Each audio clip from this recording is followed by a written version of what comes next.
President Cyril Ramaphosa has called for a commission of inquiry to be set up to investigate the allegations that South Africa supplied arms to Russia. Well, this comes after U.S. Ambassador Reuben Brigety claimed that South Africa provided the ammunition through Russia's Lady R ship that had docked at the Simonstown Naval Base in Cape Town in December of last year. Meanwhile, there are reports that a military aircraft now owned by a Russian company under U.S. sanctions quietly landed into the Waterkloof Air Force Base at night on the 24th of April. Well, what does this mean to the growing tensions now? Well, for some more analysis, as promised, we're now joined by security analyst and consultant, Mr. Andy Grudko. Andy, as always, thank you so much for joining us. Welcome to the show. So, Andy, take us through the latest developments now. Yesterday, we spoke about a ship. Today, it's an aircraft that was supposedly carrying mail that cannot be disclosed, supposedly. Tell us more. Yes, well, it is quite interesting. I did want to mention it yesterday, but of course we were short of time. Yes, there was quite a hoo-ha at the time when the Lady R was reported to have docked. And then nothing seemed to happen until, as we know, in April on the 24th, this nighttime flight arrived of an Aleutian aircraft. It's a cargo aircraft. It's not specifically a military aircraft. It's actually owned by a private company who have 5 of the Aleutian aircraft, but they are contracted to the Russian government to do various jobs. The company themselves specialize in what they term as high risk and difficult assignments. So that would be things which a normal carrier would not be able to do. The Aleutian aircraft itself is a rear-ended, rear-loading aircraft where specifically, if you want to, you can roll vehicles on. So it could be anything you're going to roll on. You could roll on ambulances, or you could roll on military vehicles. I'm not saying they did. We're just saying that this is the capacity of the vehicle. In terms of cargo, if we go back to the arms and ammunition allegation, the Aleutian can carry, oh gosh, I've got a note here actually, yes, 3 20-foot containers, as you would see on the back of a cargo ship, or 9 standard pallets. So it can obviously carry quite a lot of cargo. So the question would be, why did this aircraft land? The official story that came back from the South African government when they were queried by the New York Times, funnily enough, was that they were delivering diplomatic mail, which is possible. The Russian embassy is in Pretoria. Waterkloof Air Force Base is probably only about 10 kilometers from the airport, from the embassy itself. So it's quite possible. They would have, of course, had 24-hour staff at the embassy, so they could well have had an evening delivery.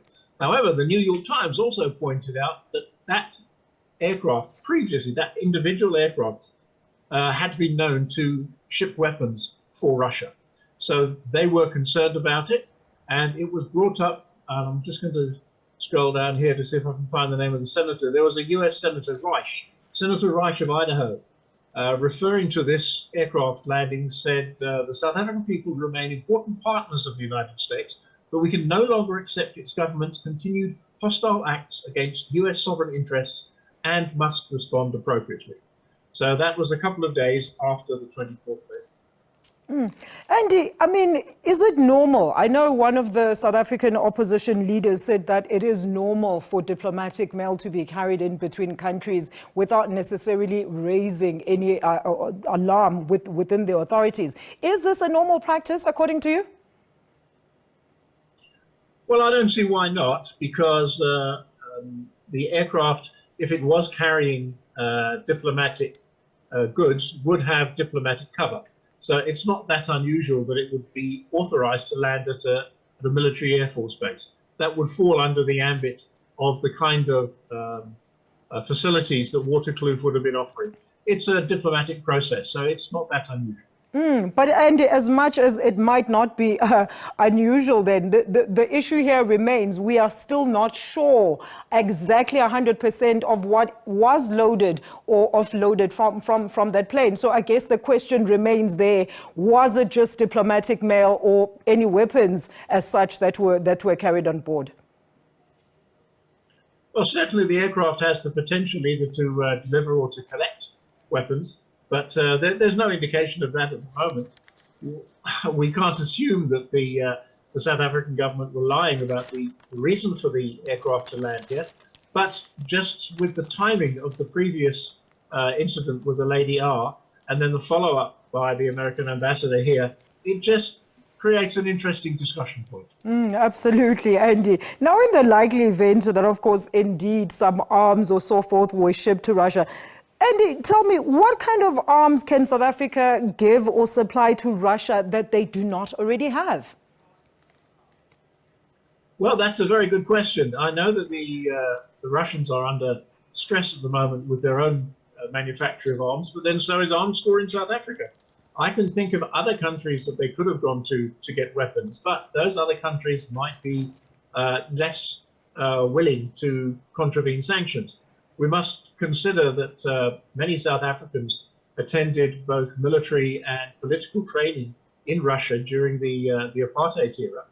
Some of those are now very senior cadres, senior politicians, and they do have loyalty, as we've seen with Cuba, when South Africans are questioning why we seem to have such a favorable relationship with Cuba, which some say is a despotic state.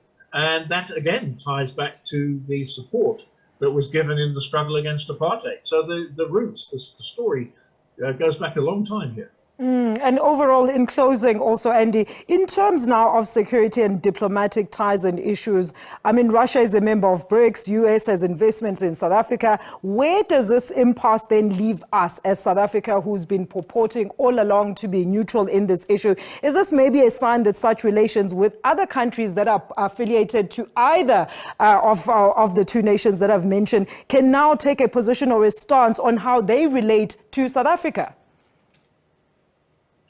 Well, I think when the conflict started in Ukraine, most countries stood back and took a fairly soft position on it because no one was really sure what was going on. And I think everyone in the diplomatic corps was hoping for a swift resolution. As things have dragged on, it's become far more serious as the images we see of the damage which has been wrought in the Ukraine, and now the death toll on both sides, of course, both sides of the conflict rises, and there doesn't appear to be very much diplomatic progress being made. Although we must point out that Donald Trump last week stated that if he becomes president, he'll be able to solve this entire Ukrainian debacle in one day. In one day. Diplomacy. So if he's correct, then the discussions we're having at the moment are a bit mute, and it might be that we will see a stronger alliance between South Africa and Russia and perhaps China, because we must not forget that in February, middle of February this year, the South African Navy participated in military exercises with the Russian and Chinese Navy off our coast. So that can also be factored into this pot. What is really going on at the end of the day, I'm not qualified to say.